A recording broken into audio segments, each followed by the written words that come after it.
But for more on this, Karen Attiah joins me now from New York. She's a global opinions editor at the Washington Post. Good to speak to you. Thank you very much for joining us. So you were the editor to many of his pieces. Can you tell us more about him? Sure. So I began working with Jamal about a little over a year ago in September, when he wrote his first piece about how the repression in Saudi Arabia was becoming so unbearable that he felt he needed to leave Saudi Arabia and take up residence in the Washington area. In the piece, he talked about needing to speak up for those who had been imprisoned, had been jailed. And, in the year that we worked, we published maybe a dozen or so articles, and a lot of the tone, yes, was critical of Mohammed bin Salman, but in a way that was almost an advisory role. He honestly really loved Saudi Arabia, and I think one thing that should be noted is he never wanted to be labeled as a dissident. He never wanted to really be labeled as this opposition figure in exile.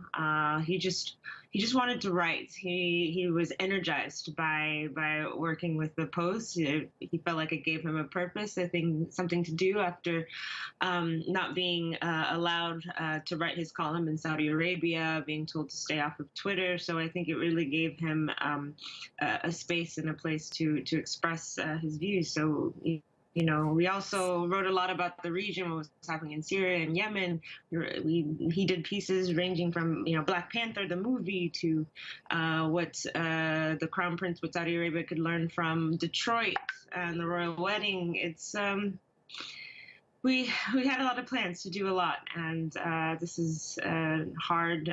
Obviously, for me, I can't imagine what the family is going through. But the Post, if the news is true, about his demise, it's a terrible, terrible, terrible blow for all of us.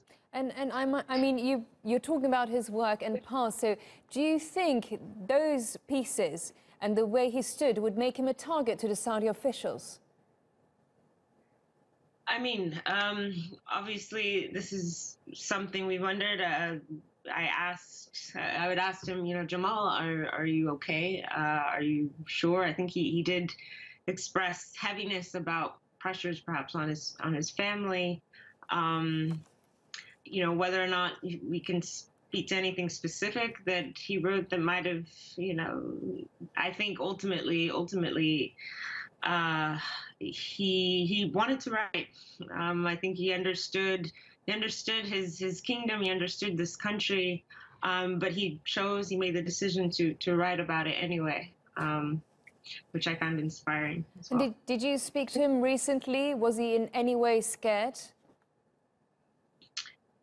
I spoke to him perhaps a few, maybe even in fact last week I was meant to WhatsApp him to talk about our last column. I'd actually seen him a bit more in the weeks before. We were doing a lot more with Arabic translations. As far as whether or not he expressed any sort of special pressure or threats, I personally never heard that from him, actually. If anything, he seems extremely energized and ready to take on more projects and do more. So yeah. Well, I'm sure this is quite difficult. Thank you very much for sharing your thoughts with us here on TRT World. Karen Attiah.